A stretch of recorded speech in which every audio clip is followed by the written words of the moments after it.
All right, good afternoon. Talked about a little post-game.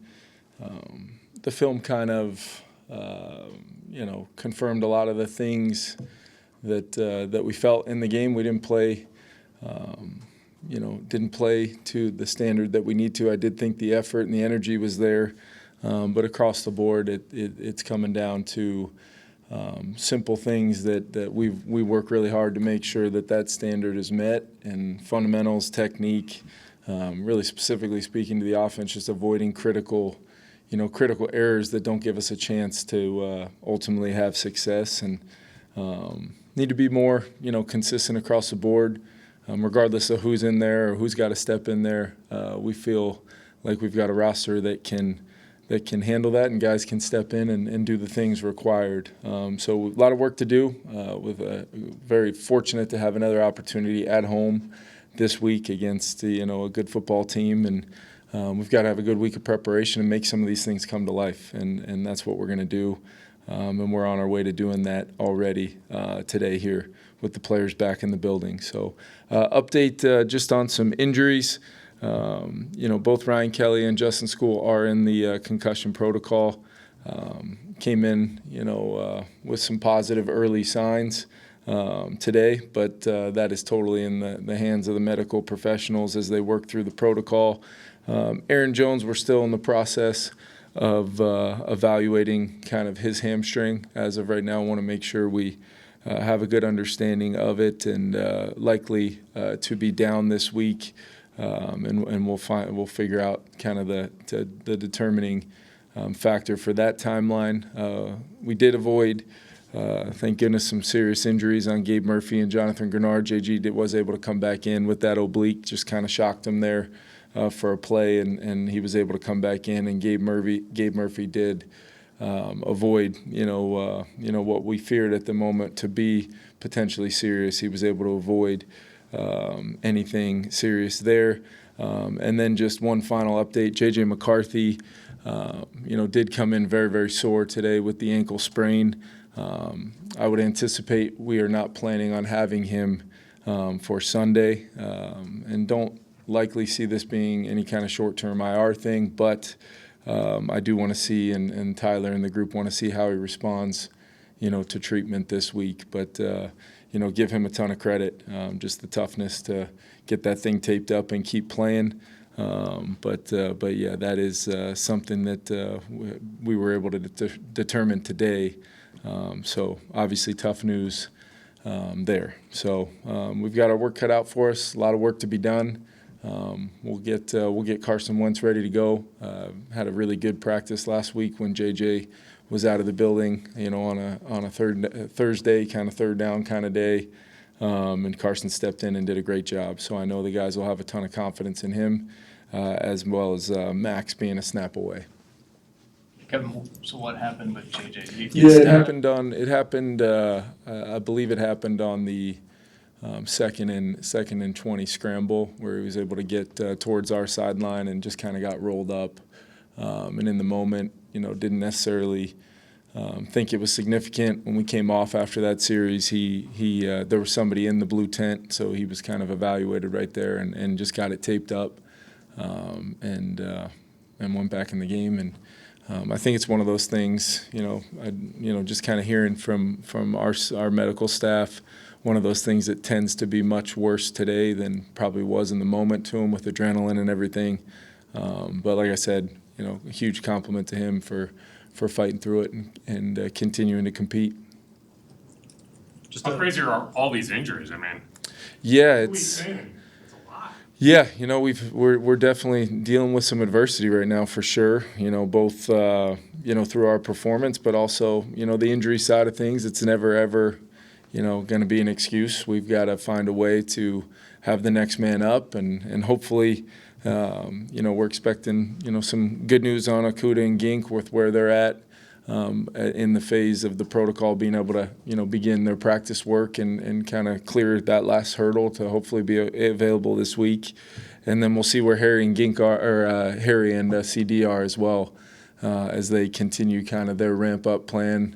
Anticipate both those guys practicing on Wednesday, and then we'll see where we're at from that standpoint as well. So there's Absolutely. You want to have all your guys out there. You want to have the original intent of your full groups, whether that's Jordan or CD or potentially now Aaron and JJ. But we've got to work through it. Every team deals with it. Our opponent's going to be dealing with it as well, specifically at the quarterback position. So that is the nature of our league week in and week out.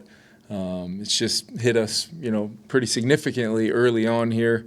And we've just got to work our way through it and try to weather the storm and play good football regardless of who's in the game. Kevin, with Ryan Kelly, I think this is his fourth concussion in his career. How much does that affect the way you guys think about the timetable for him? Yeah, it's definitely something that, I think, in these cases specifically, you're always going to defer to the medical professionals and Ryan and allow them to work through it. It is encouraging, that he does feel positive and good today from a standpoint of knowing that history. But like I said, I mean, my job is to have the best interest of the player and totally just allow the medical staff and our doctors and the independent doctors to kind of guide where this thing goes ultimately. But no question, we want to make sure Ryan's in a good place. With JJ, people will see that he finished the game last night and at least wonder, is there any part of the decision this week based on performance? No, not at all. In fact, it was pretty crushing this morning to hear that for me. Just, look, for JJ, he's in a long process, a long journey right now where there's going to be some ups and downs. And as a team, I think our ability to play a little bit more consistent around him on the offensive side, these one-off kind of critical errors that end up being totally out of JJ's control, we've got to find a way to eliminate those and limit them in any way possible. The things that are self-inflicted, that our opponent is really not doing a whole lot to cause, those are the things that we need to make sure we wrap our minds around, look at them, meet them head on. That's us as coaches, absolutely myself and then our group, and we've got the group to do that. But no, there's not any aspect of this. This is a purely medical-based thing that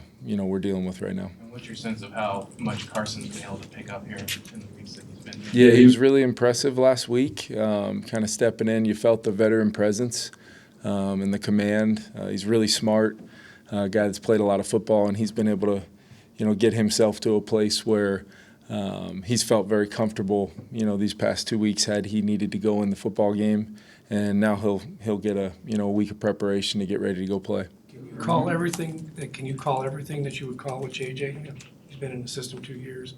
Can you call everything with Carson that you would with JJ? Yes, I think so. And there's always going to be a quarterback comfort level to what we take to the game, regardless of what we prepare throughout the week. By the time we get to Saturday, you want to be calling the things that the guy in the game's comfortable with, has a positive feeling towards, a great understanding of. And, there's going to be some things, previous experiences that allow Carson to, and we've already seen that with kind of a seamless transition for him in certain areas. And then in other areas where things are kind of newer for him for the first time, I think normally my experience with him short term has been he gets that rep, he gets that time, he gets that clarity, and then he's been good to go. As if had he gone in the game even yesterday, we were going to be working off the same menu, same collection of plays, and Carson felt good about it. Kevin, are you comfortable with Max as the backup, just considering his inexperience? Yeah, I think you're kind of going back to how we talked about him in training camp and how he came out of some of those great games, with pretty high marks and grades for his personal execution, some of the instinctive things he did, his physical skill set of being a really fundamentally sound, kind of twitchy, accurate passer and being able to be a fast decision maker. All those things bode well. But no, there's clearly, you'd love to have a little bit more experience there, but that's the nature of wanting to have a really good young developing player that you bring in the undrafted process. He's on our roster and he's going to be a snap away, and I know Max will be prepared. That's what we've kind of learned quickly about him from the very first day he was here. Hey, Kevin, what did you see in Michael Juergens getting out there? Yeah, I thought Jurg stepped in. There was a few plays from a standpoint of just stepping in and some of the plans for a guy like Ryan Kelly, some of the jobs we ask him to do. There can be some challenges out there, but I thought Jurg stepped in and competed. There's always going to be some communication things when things are moving fast for a guy that didn't get a lot of reps throughout the week. But I thought he over the course of his body of work, there was a lot of positives, and I think he'll build on that this week if his number's called. Just to be clear, did you guys know about JJ's injury during the game, or is this something that popped up? Yeah, no, he was evaluated, and I know he got it taped, and probably was something that you guys were aware of. But yeah, the severity of it, and just knowing that he was going to need some time for that thing to settle down and kind of work through the early process of the rehab stage of things. And like I said, I don't anticipate it, being a short-term IR type situation. But we do need to see how he responds here early this week to treatment, and then we can kind of start projecting what his ramp back up will look like. How are his spirits when you talk to him? He's obviously disappointed. I mean, this guy he would go back out and play today. If it was possible, if we could schedule a game. That's the kind of player and competitor he is. I think for him, it's part of this journey is acknowledging, making sure you acknowledge, what it felt like, what you were, in the moment. Did I take the right footwork? Did I, play with the kind of technique and fundamentals and have my eyes in the right spots? And what plays did I do that? And what did that look like? And then what plays, maybe could it have been a little bit more consistent, and then what did those plays turn out like? And then just evaluate each play as its own, but always with the same principles of playing the position. And I think for him it's just, the injury just it's crushing, because you just want it to be a daily process of activating every aspect of the development and learning, because you've just seen it, out of him, and in game, his response, to find a way to win that opener in Chicago, and we weren't able to get that done yesterday. And there were some plays, that maybe could change the game there at different times, and it wasn't always J.J. McCarthy that the reason why those plays didn't happen. It was a collection of guys that we just have to have a little bit better all 11 feel. I told the team today, you can watch these clips and see all 11 guys doing their job, and really good things happen for the Minnesota Vikings when that happens, and that's what we got to get more of, and that's what ultimately I'm responsible for, and I put it on myself to try to challenge everybody, prepare the team the right way, regardless of who's in there, regardless of some of the adversity we've kind of felt from an injury standpoint. To me, it's about the principles of playing the way we need to play. All 11 guys, no matter what phase, offense, defense, or special teams. And it's not a cliche when you're seeing some of the results that we've had. And I think it goes back to taking a look at how we prepare, taking a look at how we give our guys the most possible clarity. And then to me, when it is a fundamental thing, we talk about being a fundamentally sound football team. I don't think we were that yesterday, and we also, lost the turnover battle pretty significantly, which normally means you're going to have a hard time winning the game, and that's exactly what it was. Justin, how have you felt about JJ's clock through a couple of games in terms of staying in the pocket versus looking to escape? Yeah, I think you think back to some of the plays where things were really firm, and the edges were good, and those things. Even the 50-yarder before the half. Thought that was a great example of all 11 guys doing their job and what it could look like. There were some other examples where he caught a little bit of a rhythm there when we were able to move it with a couple explosives, Speedy on a third down. Then we hit Speedy again after the long conversion to Adam. You look at those, it's pretty much significant chunk, and then one of his best reps of the day was the ball down to Speedy on near that right goal line, where I think we were knocked out at the 2.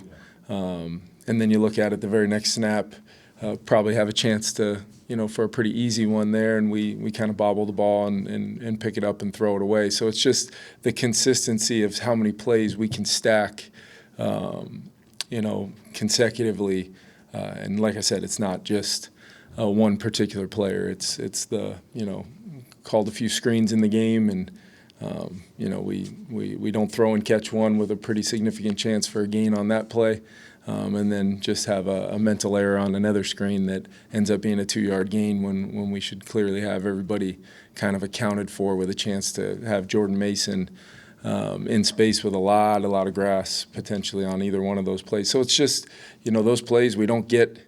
We don't get do-overs. Those plays come and go, and the result are what they are. But what I have to, take a, long look at is the execution of these plays, and, all the little details that go into guys just doing their jobs. And I think good things will happen. In fact, I know good things will happen. And that's just something that doesn't make it any easier. I mean, talking about our environment we had and the fans that certainly showed up for us and didn't get the performance that, quite honestly, they deserved. And we all know that. Our players and coaching staff know that, and we've got to find a way, knowing that we've got 15 more games and we're a 1-1 team with a chance to win a game this week. That's all our focus needs to be on, is enhancing and improving the consistency of all 11 guys doing their job, regardless of the situation, regardless of first, second, third down, whatever it may be. Simple things, center quarterback exchange,